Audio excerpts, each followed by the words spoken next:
Hello,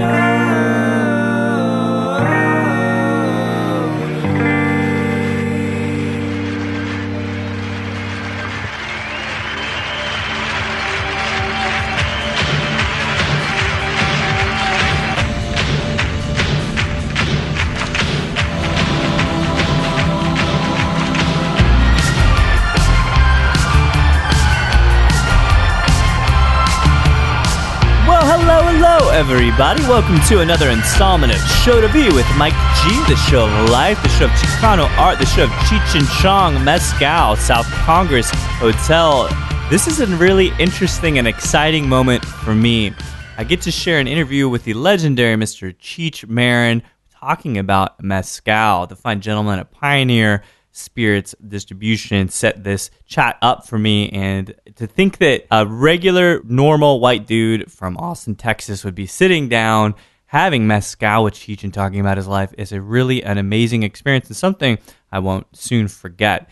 We talk a bit about his acting career, a bit about Cheech and Chong, but mostly this conversation is centered around Trés Papalotes Mezcal, a Cupirata made in Guerrero, and I really loved this 46% ABV version he and I are sipping, and there's a little bit of Trump tidbits thrown in there as well, and I'm really, really excited to share with you guys this chat with Mr. Cheech Marin.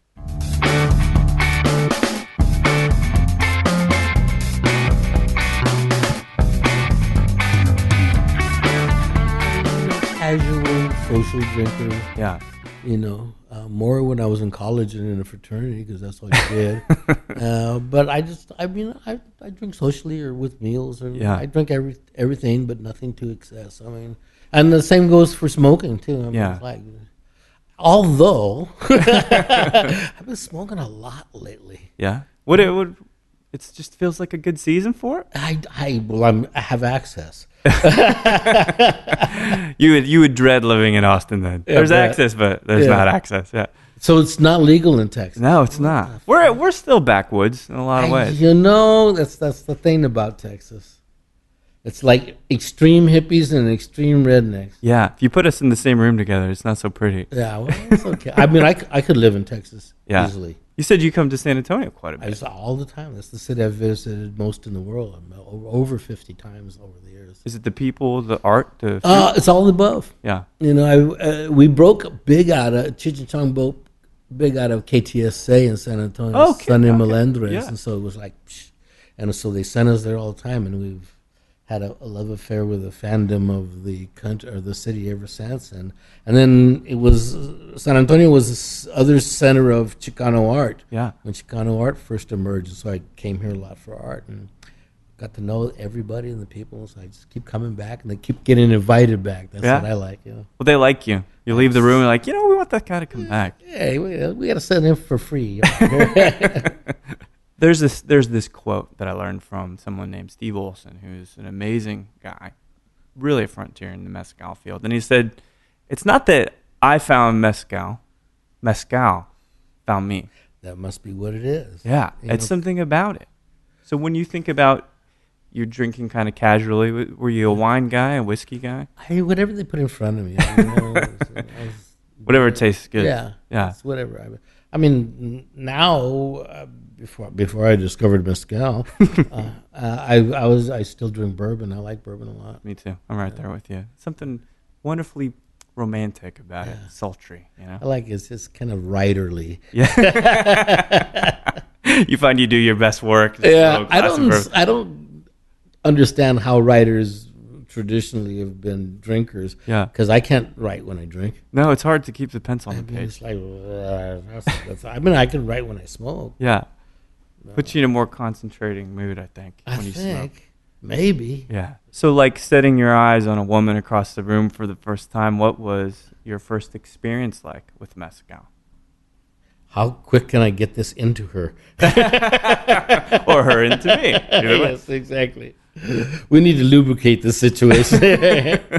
Yeah. The girls, you know, that mezcal was during my college years. It was not, I mean, tequila was barely. Yeah. But mezcal was like, it was that thing with the worm in the bottle that you bought when you went down to TJ. Oh, yeah, Montalban. That's one. I just like, and it's almost, mezcal is the picture that people have in their minds of it is akin to like moonshine or white lightning. They think it's supposed to taste like kerosene, or something. The first time you have any sipping whiskey from in that, it's sweet. Yeah, made out of peaches or plums or whatever. Oh, hey, no wonder they like it. Same as the mezcal. You think it's gonna be really stringent. And they think you have to kind of like glug it down really quick. But I like it in a mixed drink too. I mean, that's just the things that mezcal blends with is way more than any other spirit I've seen. Did you, being connected to kind of the Mexicano art scene, the culinary scene, obviously the culture itself tapped into that. Did you discover mezcal kind of in, you talk about doing in the, as we all do, we kind of chug it down with the worm and such, but can you remember the first time that you maybe went to Oaxaca, or in this case, Guerrero, kind of look at the production and maybe that changed your whole perception of it? When I was learning about tequila, I mezcal kinds is an adjunct to that, so it's I kind of learned about the distillation process at the same time, so like, and then I learned that it was like for the aficionados, it's like they really like it smoky, but okay, but we're trying to get white people to drink, and that ain't gonna happen. But it's a mysterious drink, and it's really good. I like it a lot. It's ultimately misunderstood too, I think. Yeah, like, back to your point, like same thing with tequila. Yeah. Have you noticed how the perception of tequila has changed too? Over the past few decades. It's a magical. Mezcal is even more magical, I find. It's that no matter what you put it together with, mixed drink or straight or orange peel or whatever it is that smoky taste kicks in right at the end. Man. It's a really nice finish, and like, wow, it's complex. Very, very nice. Very good, very good. How do you said you kind of prefer it in a couple of different forms? What's your preferred? The latest one this guy made in New York when we were promoting the project was with vermouth and a little liqueur. Yeah, man, it was like changed the whole nature of what it was, because it was this very dry, sophisticated vermouth taste with this little smoke kick at the end. Oh, it's cool. That's good. Well, they had some like dandelion liqueur or something liqueur, one of those kind of esoteric flower ones. It's growing around the corner. They pick it, they steep it. A couple people choke every now and again, right? When is this cocktail movement, as it's kind of this renaissance? You talk about New York, obviously, is a mecca for cocktails. Austin too, coming up. Really? Wonderful drinks, right? You can get here. Is that piece? I mean, you seem like you've enjoyed food for a long time. Like, did you want to enter that world of cocktails and stuff? There is a part of me that does. And my youngest daughter is 24, is very much into it. She just graduated 2 years ago from the School of the Art Institute of Chicago. Oh, cool. So she was in Chicago when she got to do all that, but she's like so into like food right now. Not like 5 burgers, but, right. But like complex flavors, layering. She likes mezcal too, and when I was in Chicago, which is now the third largest, because Houston has overtaken it, the third largest conglomeration of Mexicans in the United Is that right? States. Yes, and it has been since the I didn't realize mid-30s. Chicago. Yeah. Why? I thought it was just a bunch of white Polish people and Irish. Right? that was my concept of it. Was an Italian guys. Hey, you jag off. But no, it's grown. It's changed. It's all over too, because of the spread of the Latino diaspora is now in every state simultaneously. Yeah, that's the big difference. Is that it's in every state simultaneously. It used to be confined to the West and the Southwest, but now it's all over the place. New York, the biggest Latino group in New York now is Mexican. That's crazy. It's amazing. Puerto Rican, Dominican, Cuban, all those. So something that grows, and this is a brief tangent, but something that grows so organically has shaped much of Austin's culture. Oh, really? The Mexican culinarily, cocktail-wise, like my wife, all these kinds of things. Like it's a lovely way. It's a lovely culture that imparts itself and mixes with everything else. I love it. Well, it was in Washington, D.C. a couple weeks ago, and I received the Hispanic Caucus Congressional Medal of Oh, really? Excellence. That was a big deal. That's crazy. And the president spoke, and Hillary spoke, and I everybody was giving these long speeches to a crowd of 3,000 people that weren't listening. They were drinking and eating. So I said very short. So I said, I have that. There's an immigration ruckus in the nation, but I have a fix for this. It's called "Make America Mexico Again." Food will be better. Immigration will be better gone, for sure. Yeah. Because Texas is. Yeah. Oh, yeah. It was.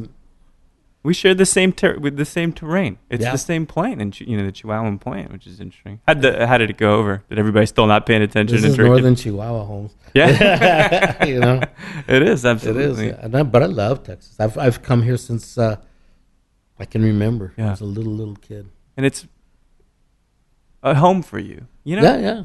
I We feel very at home here, man. very at peace. I think people support it. Yeah, I like it. So we're always big in Cheech and Chong was always very big in Texas. And we'll continue. All over. Yeah. And the mezcal, Austin being one of the Mezcal. specific markets you guys have targeted, which is brilliant. It is cool that Austin is like that. The first place we played here was the Armadillo World back in the day. Oh, wow. Yeah. And but it was always this very kind of inclusive city of all That's groups. right. It reminded me of Amsterdam. It was like, I had a bunch of different little groups, and whoever was like, got a hit record at that time occupies center stage. And when they don't, they're not banished. They're just kind of another part of the. Right. Yeah, it's really cool. Do you? It seems to be a problem right now about being inclusive versus exclusive. Austin's not like that. We're here. We're talking. We're with different backgrounds and everything. Yeah. But where do you think this started? This kind of just us against them kind of mentality. Well, lately, it's because white people see the writing on the wall. That we're becoming the minority, right? Well, it's turned into a country that has very strong pluralities. Yeah. But it always has. But they're getting bigger right now. So. Yeah, it's become intense. It feels like Yeah. not here, not in Texas. We've always been there. Like you said, we're the northern Chihuahua. So Northern Chihuahua, man. Texas. It's called Texas. Tejas. That was the original name. So Texas, Colorado, Arizona, Nevada, California. Sounds Those are a lot better typical that way. American names. And they are. Like Delaware. Delaware's a pretty The other thing that's in English is the news. New York, New Jersey, Right. New Hampshire. So when did you get involved with Trés Papalotes? I was in Canada again, of all places. Really? And I was in the Okanagan Valley, and it was a resort, and I was spending a little bit of time there. And there was a guy there who had a vineyard, and he had a line of wine. We got together, and he says, my wine's being distributed by I think it was Riviera, wasn't it? Riviera. And he says, you should do some wine. I said, nah, it's too many wine. Wine's not your thing necessarily, right? Well, I like wine. Yeah. I know some about it. But we started going through that, tequila. Everybody's doing tequila. And I just popped in my mind, mezcal. Mezcal is good. It's like, well. And What year are we talking, roughly? 2.5 years ago. 2 years ago. Yeah, you saw it before because it's just growing right segment before, now. Yeah, and it's good because people want change. They want things. Mezcal is like tequila with tattoos and piercings. You can identify it, But really lovable quickly. still, and Yeah, rich but and lovable, deep and exactly. intellectual. Yeah. Most of the people with tattoos and piercings I find to be very lovable. That's exactly right. So especially the more tattoos they have, they are more peaceful. Yeah. I don't know why. And I've asked several people that are like entirely covered. So what the deal is it's like a meditation. You just sit there absolutely. for hours and you get this thing. A rite of passage going through there and sitting through that and everything. But the pain thing that they deal with, it doesn't become a pain anymore. They transcend this zone and they're in there. Yeah. And then at the end you have this beautiful tattoo. That's there what he to said. enjoy. I don't know, man. I don't know who Gary is, but he's on the back of my back. Yeah. Lower back, so we'll see. Gary? Yeah, no, I'm just Oh. my favorite American. It's like talking about real straight-laced American names. Gary is my favorite name. Gary? See, you can't help but laugh saying the word Gary.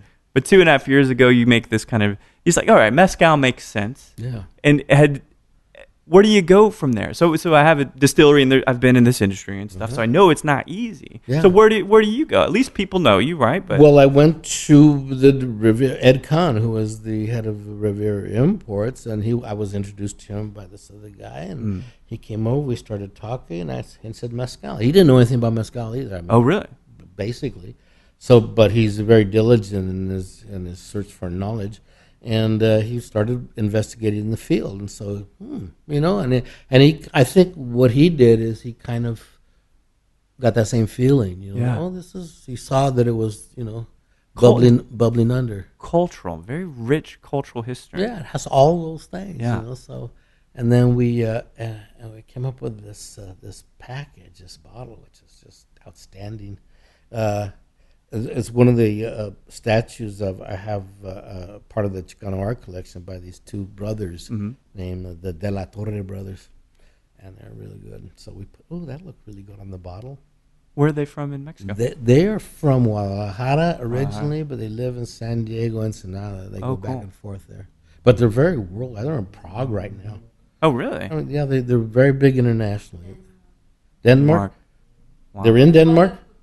The mother's Danish. It's a Mexican-Danish blend. That is beautiful. Yeah. That sounds real beautiful, it's like actually.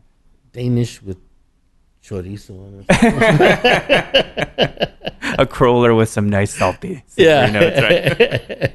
So you saw this picture. You knew that this was going to be the amazing facade for the bottle. Had you already located the juice and the state? No, so all of that. How long did it take you to kind of arrive upon the flavor that you liked? Well, we started tasting a lot of them, and we kind of, I think we both, all of us recognized at the same time that, we're not going to be able to sell a really strong, esoteric, smoky flavor because people just wouldn't go for it.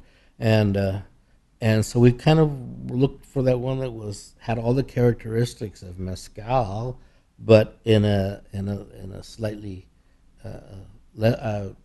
toned down version of like an accessible way. Yeah, accessible way, like Bud Light or something like that. This papalote is worlds apart from a Bud Light. Yeah. Mezcal has a very distinctive taste. And the more you drink it, the more you start like, oh, I really want that. So when it starts having these kind of other identifiable traits. Now, here's the thing that I think is really interesting. So when people start mezcal brands and they start with particular juice, so to speak, in quotes, right? They usually use an Spadeen. So have you heard of that term, Spadeen? So think of it as like the son. Actually, it's the genetic mother of blue agave. It's all through Oaxaca, Guerrero, Sonora, Michoacan and stuff. But that's where they go because it's so sweet, So finding the cupriata, which is hard to get, because you've seen these things growing in the wild, right? Kind of tell me how difficult it is to access these guys. Well, it's difficult to access the guys who actually go get it. My son, my younger son, he said, hey, I'm going to go work in the agave fields. I'm like, what? I sent you to school for another reason. It's not harvest agave. But these things grow, if I understand correctly, I've seen pictures, they grow on the side of mountains. Yeah. The kids would throw rocks at them to knock them off. That's what I've heard. In some cases when you can't. Sure. Cupriata, it's its own deal. Yeah. And it's more esoteric, but not. It's like finding that band that everybody would love, but nobody knows about them yet. Yeah, until they become Radiohead. That's right. Everybody loves them, and they're like, I don't know. And then all of a sudden they get big. But you knew that this was the juice for you, and then you also decided to do a couple different proofs. Yeah. What was the thinking behind that? Well, some people like it stronger. Some people like more alcohol to it, and so we want to give everybody the choice, you know, and without changing the essential nature of it, just more choice. And I think the more you drink it, and the more you get used to it being your drink, that you want the increase in alcoholic content. And this one at 46% ABV, lovely proof. Perfect. Yeah. It's not too diluted, and it has just the right amount of essence of the. And you don't get a hangover from this. I swear to God, you don't. Do not.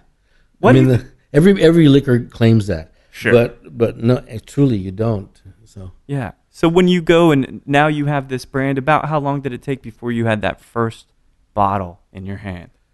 That's like having a kid, you know. That was another year. Yeah. At least, yeah. Because, I mean, you go, when you're new in a, well, not that Ed is new in a business, he's very old in the business, but new to this field, and you have to kind of get a source for it. And you know, then the bottlers, and their cousins out.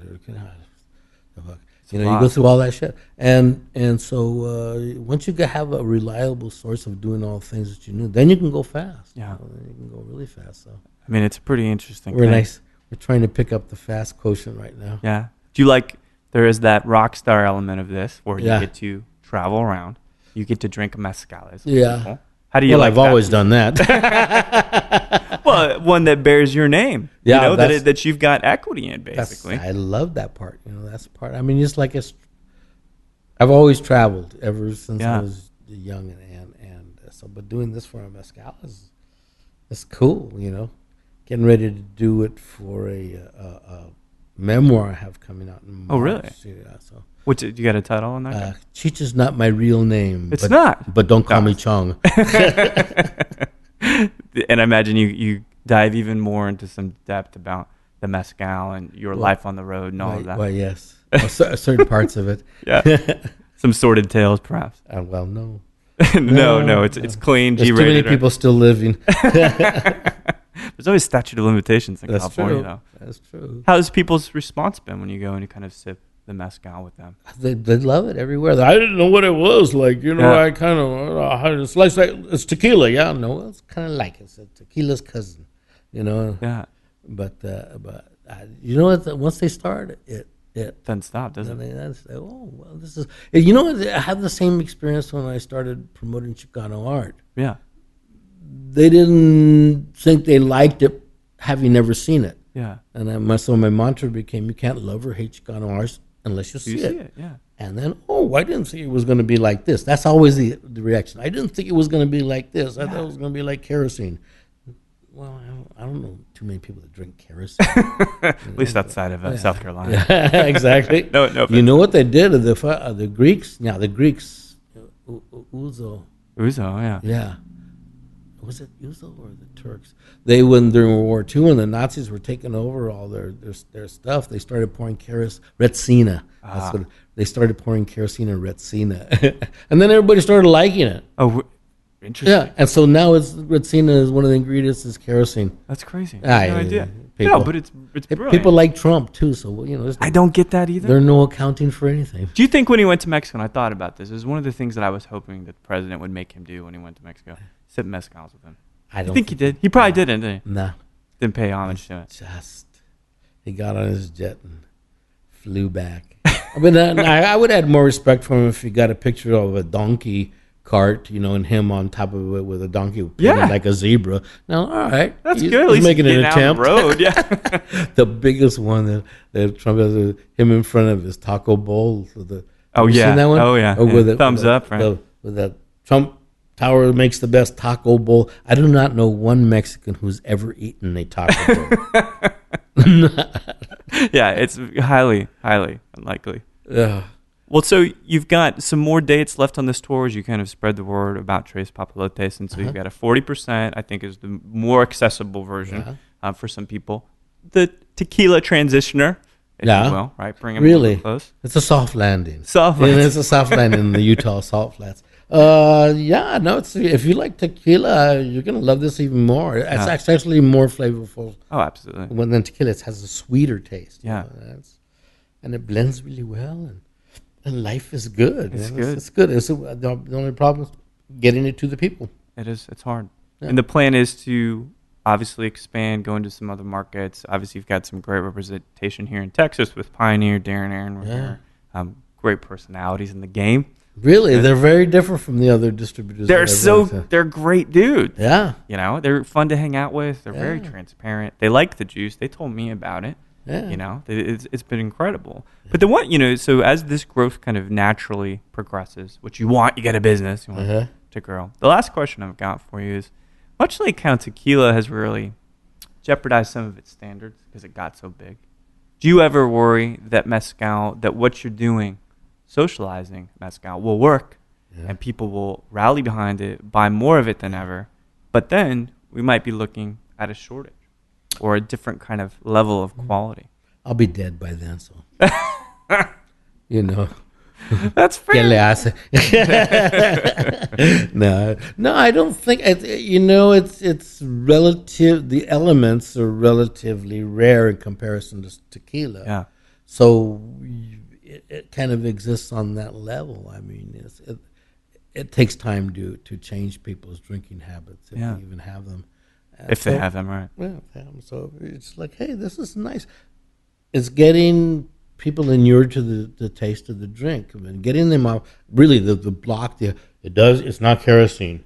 Right. That's really the first one. Okay. You're the right guy to do that, I think. Yeah, I think so. I mean, I faced the same problem with Chicano art. Yeah. They didn't like it, but they never seen it, but they didn't like it. They didn't know if they didn't know if they liked it or not. Right. But they, Yeah. This is not what I thought it was. Same with mezcal. It's not it's not kerosene. Yeah. It's something delicious. And Cheech, we're gonna wrap up because I know you're a celebrity, man. Hey, you got lots of great stuff. You got to walk down. I'm wanted everywhere. Being pulled at all of these in 27 states. That's right. But the Trés Papalotes, we're sipping the 46, and I want to tell you, I've sipped mezcal with a lot of people. This is an amazing experience for me, and quite a pleasure, man. Which I really appreciate. Thank you. You're very sweet. Thank you. But this juice is great, though.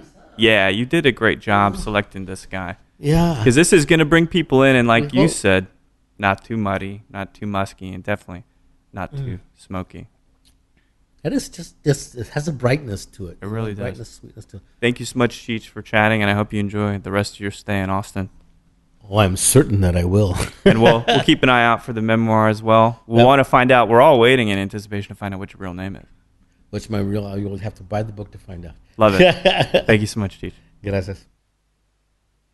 Well, there we have it. Once in a lifetime opportunity. Sitting down, sipping mezcal with Mr. Cheech Marin. Good jokes, good company, really chill guy, ultra friendly. And, here's the thing. Here's the dilemma, the dichotomy, right? Like, this is a celebrity brand of mezcal. I know how protective we are of mezcal in this industry, the cultural preservation, the documentation, the methodology, the production type methods, all these kinds of things, right? But this is good mezcal. I like it. I haven't been there. I haven't seen pictures of the facility, but it is really, really delicious. And at 46%, this Trés Papalotes at Cupriat, it's a really interesting, and I consider it a pretty bold choice. So no, this is not a commercial. This is really just kind of a celebration of Cheech and his lightness and his comedic endeavors and mezcal and how that kind of trickled into his life and all of ours. So thank you, everybody, for listening to Show to V with Mike G. No matter if you choose to watch La La Land again and get your heart broken yet again, or if you'd like to learn how to tune a piano, please keep dancing.